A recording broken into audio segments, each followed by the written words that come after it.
Hello, hello, it's Miss Katie again. And I was trying to think of ways to stay with our jungle curriculum. And so I got my elephant shirt and my elephant earrings out. And I thought about all my favorite books. And then I remembered that we just celebrated Dr. Seuss's birthday not too long ago. So what better way than to read Horton Hears a Who? I'll share that with you. On the 15th of May in the jungle of Newell, in the heat of the day, in the cool of the pool, he was splashing, enjoying the jungle's great joys, when Horton the elephant heard a small noise. So Horton stopped splashing. He looked toward the sound. That's funny, thought Horton. There's no one around. Then he heard it again, just a very faint yelp, as if some tiny person were calling for help. I'll help you, said Horton, but who are you? Where? He looked and he looked, but could see nothing there but a small speck of dust blowing past in the air. I say, murmured Horton, I never heard tell of a small speck of dust that is able to yell. So you know what I think? Why, I think that there must be someone on top of that small speck of dust. Some sort of a creature of very small size, too small to be seen by an elephant's eyes. Some poor little person who's shaking with fear that he'll blow in the pool. He has no way to steer. I'll just have to save him because, after all, a person's a person, no matter how small. See, this is the speck of dust, and there's somebody on it, a little tiny person. So gently and using the greatest of care, the elephant stretched his great trunk through the air, and he lifted that dust speck and carried it over and placed it down safe on a very soft clover. Humph, humped a voice. 'Twas a sour kangaroo, and the young kangaroo in her pouch said, humph, too. Why, that's all speck is as small as the head of a pin. A person on that? There never has been. Believe me, said Horton, I tell you sincerely, my ears are quite keen, and I heard him quite clearly. I know there's a person down there, and what's more, quite likely there's two, even three, even four. Quite likely a family for all that we know, a family with children just starting to grow. So please, said Horton, as a favor to me, try not to disturb them. Just please let them be. I think you're a fool, laughed the sour kangaroo, and the young kangaroo in her pouch said, me too. You're the biggest blame fool in the jungle of Newell. And the kangaroos plunged in the cool of the pool. What terrible splashing, the elephant frowned. I can't let my very small persons get drowned. I've got to protect them. I'm bigger than they. So he plucked up the clover and hustled away. Through the high jungle treetops, the news quickly spread. He talks to a dust speck. He's out of his head. Just look at him walk around with that speck on that flower. And Horton walked, worrying, almost an hour. Should I put the speck down? Horton thought with alarm. If I do, these small persons may come to great harm. And I can't put it down, and I won't. After all, a person's a person, no matter how small. Then Horton stopped walking. The speck voice was talking. The voice was so faint he could just barely hear it. Speak up, please, said Horton. He put his ear near it. My friend, came the voice. You're a very fine friend. You've helped all us folks on this dust speck no end. You've saved all our houses, our ceilings and floors. You've saved all our churches and grocery stores. You mean, Horton gasped, you have buildings there too? Oh yes, piped the voice. We most certainly do. I know, called the voice. I'm too small to be seen, but I'm mayor of a town that is friendly and clean. Our buildings to you wouldn't seem terribly small. But to us who aren't big, they were wonderfully tall.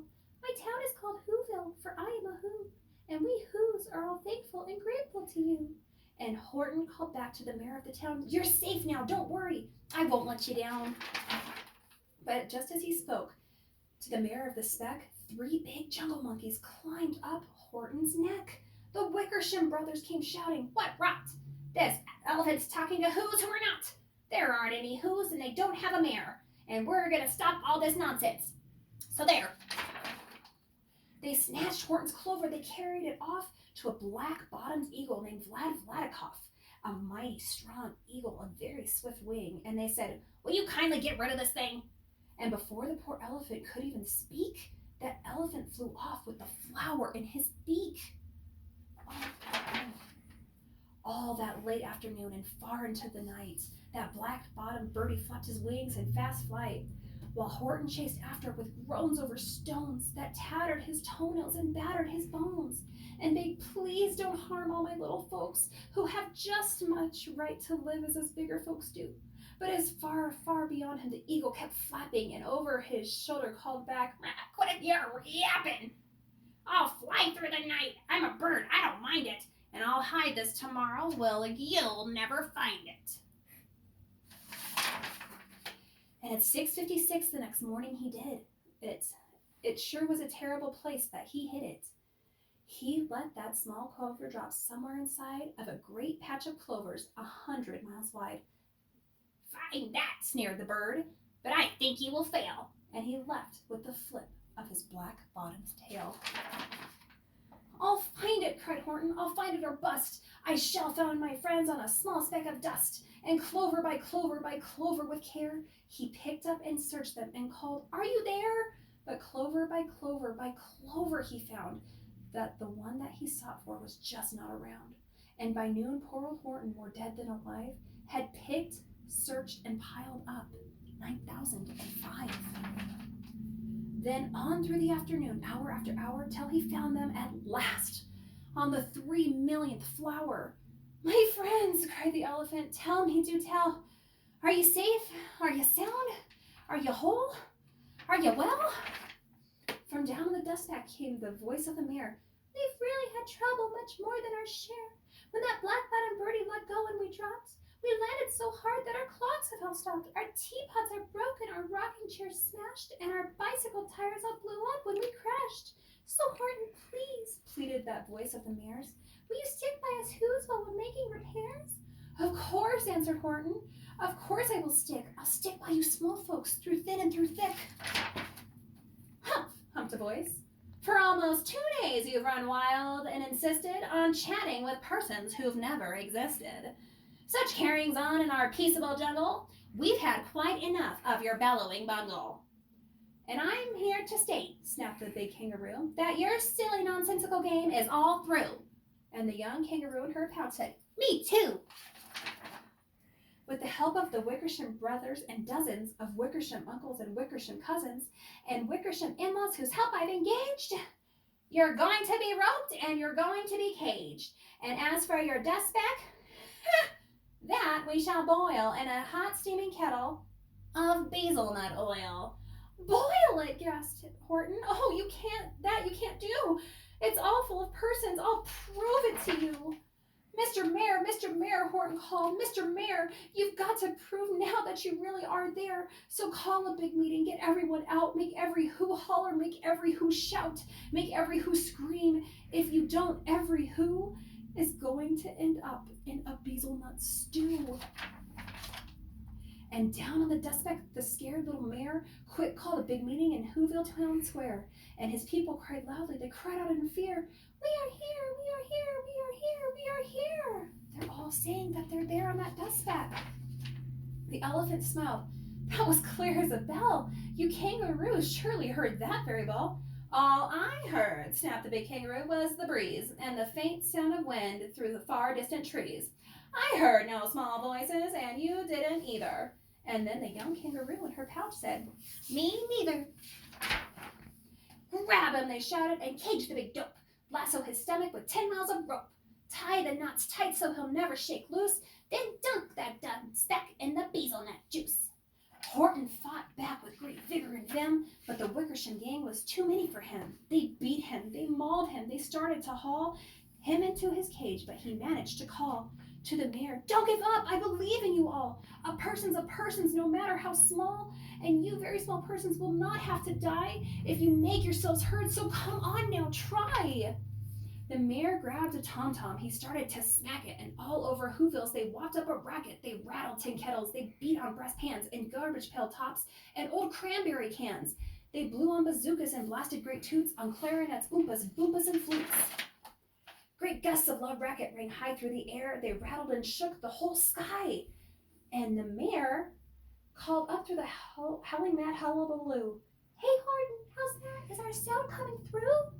And Horton called back, I can hear you just fine, but the kangaroo's ears aren't quite strong as mine. They don't hear a thing. Are you sure all your boys are doing their best? Are they all making noise? Are you sure every Who down in Whoville is working? Quick, look through your town. Is there anyone shirking? Through the town rushed the mayor from the east to the west, but everyone seemed to be doing his best. Everyone seemed to be yapping or yipping. Everyone seemed to be beeping or bipping. But it wasn't enough. All this ruckus and roar, he had to find someone to help him make more. He raced through each building, he searched floor to floor. And just as he felt he was getting nowhere, and almost about to give up in despair, he suddenly burst through a door, and that mayor discovered one shirker, quite hidden away in the Fairfax Apartments, apartment 12J, was a very small shirker named Jojo. He was just standing and bouncing a yo-yo, not making a sound, not making a yip, not a chirp. And the mayor rushed inside and he grabbed the young twerp. He's not making any noise, and they need him to make noise. Come on, Jojo. And he climbed with the lad up the Eiffelberg Tower. This, cried the mayor, is your town's darkest hour. The time for all who have blood that is red to come to the aid of their country, he said. We've got to make noises in greater amounts, so open your mouth, lad, for every voice counts. Thus he spoke as he climbed. When they got to the top, the lad cleared his throat and he shouted out, Yup! And that's yup. That one small extra yup put it over. Finally, at last, from that speck on the clover, their voices were heard. They rang out clear and clean, and the elephant smiled. Do you see what I mean? They've proved they are persons no matter how small, and their whole world was saved by the smallest of all. How true. Yes, how true, said the big kangaroo. And from now on, you know what I'm planning to do? From now on, I'm going to protect them with you. And the young kangaroo in her pouch said, Me too. From the sun in the summer, from the rain when it's fallish, I'm going to protect them, no matter how smallish. The end. Thank you guys so much for joining me. I hope you have a great day, and we'll see you next time. Bye.